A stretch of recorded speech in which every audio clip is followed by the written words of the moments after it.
Hello, hello, hello. Welcome to Inner Conquest, the world's greatest modern metaphysics channel. I'm your host, Jacob Edens, and today we are going to be discussing logic, logos, and creation. So, how does any of that make any sense at all? And what am I actually talking about? So, when you talk about logic, logos is the logic of the universe, right? So, when you talk about something like law of attraction or law of assumption, or law of reversibility, right? These laws are considered laws because they have mechanics that have logic behind them, right? So like when I am exercising law of assumption, what I am doing is actively participating as an observer of my reality, and I am modulating my perception, my assumption of how something is, and I am affixing it to a designed end, right? So this is why Neville Goddard is so popular, is because he talks about, through the metaphysical understanding of Christian mysticism through scripture, you can understand that these principles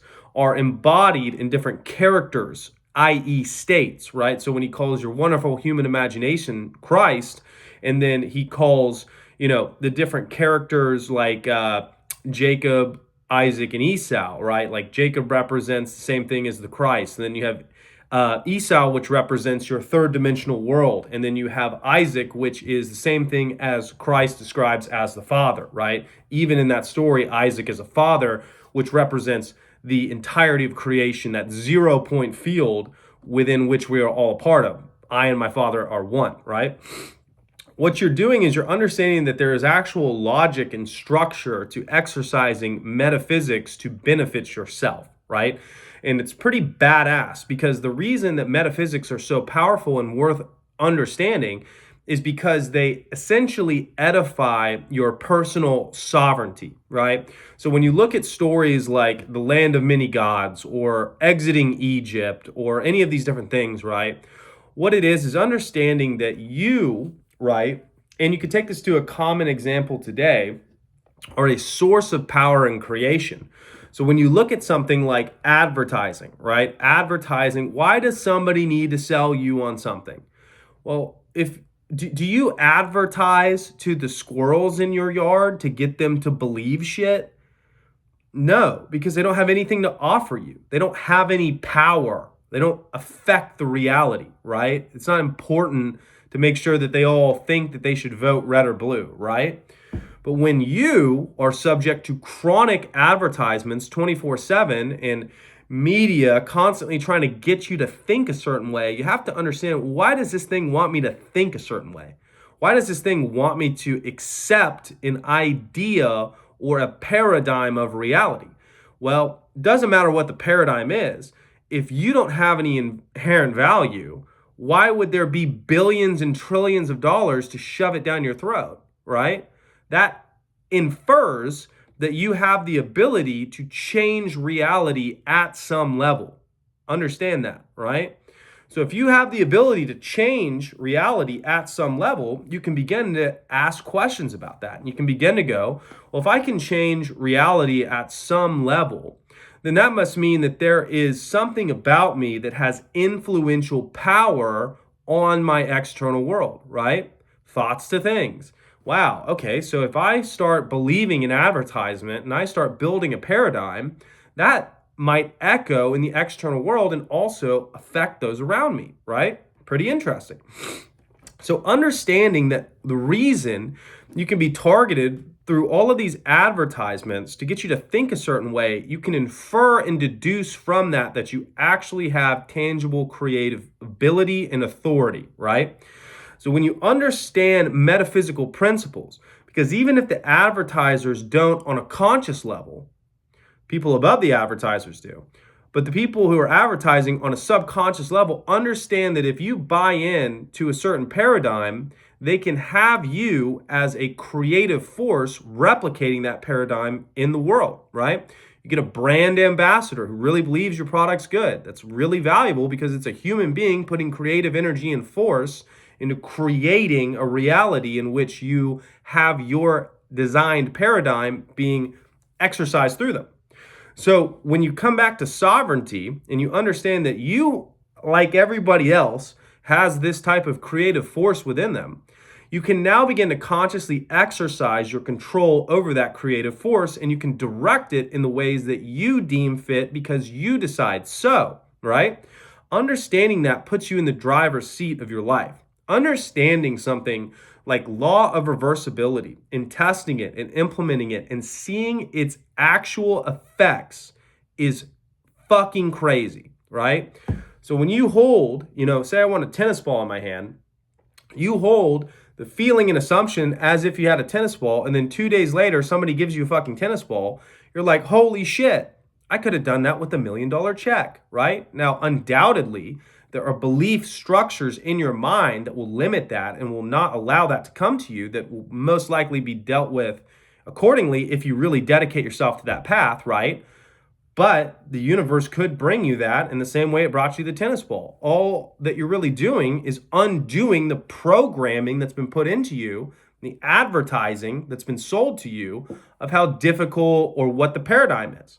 So when you understand that, you're able to acknowledge, number one, indisputably, whether you believe it or not, that you have some type of creative power within you to generate your reality around you.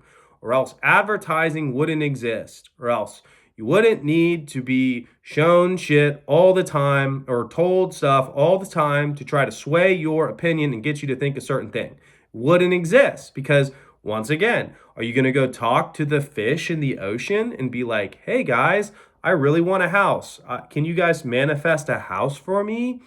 No, because they don't fucking have the power to do so.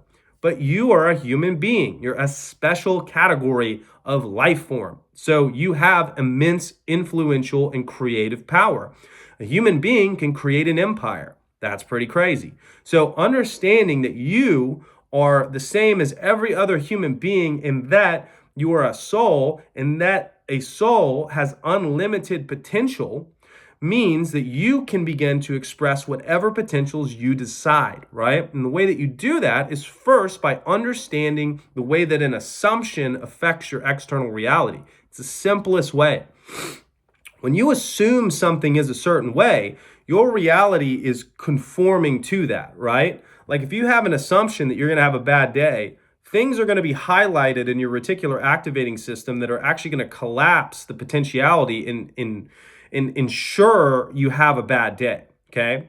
So when you assume you're going to have a good day, you may have a belief that because you've had a bunch of bad days, it won't be good. That's still an assumption you're going to have a bad day, right? That's why limiting beliefs that have chronically been thought and drilled into your brain are so important to address, because without uprooting those, you're going to always have unfavorable assumptions. That's why working on your identity is really important, right? Identity is just understanding who you are, understanding that you create your own reality around you, right? In more ways than one, not just, decorating the place, but by literal vibrational resonant frequencies, you magnetize people, places, and circumstances to you that are in alignment with that iteration of yourself. In the same way that you have a rock radio station at 99.1, and then you have a jazz station at 99.5, when you change the tuner, you get different results.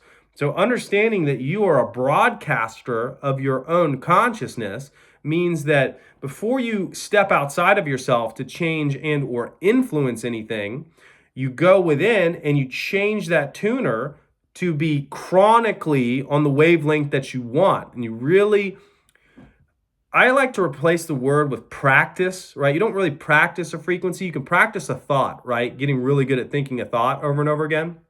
And thoughts are just labeled frequencies, right?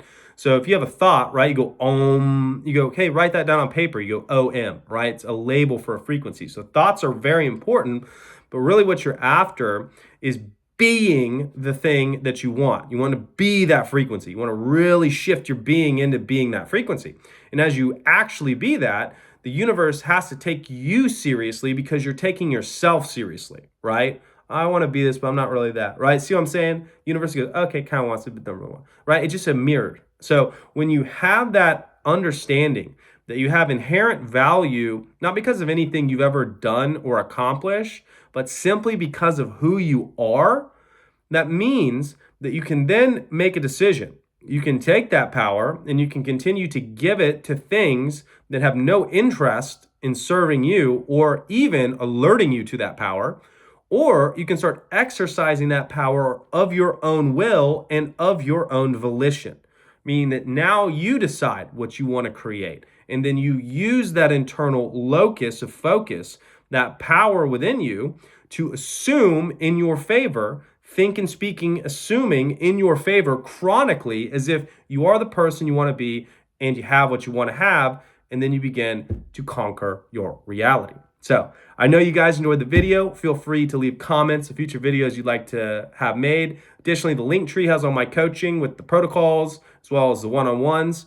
More important than any of that, go conquer, and I'll see you in the next one. Cheers.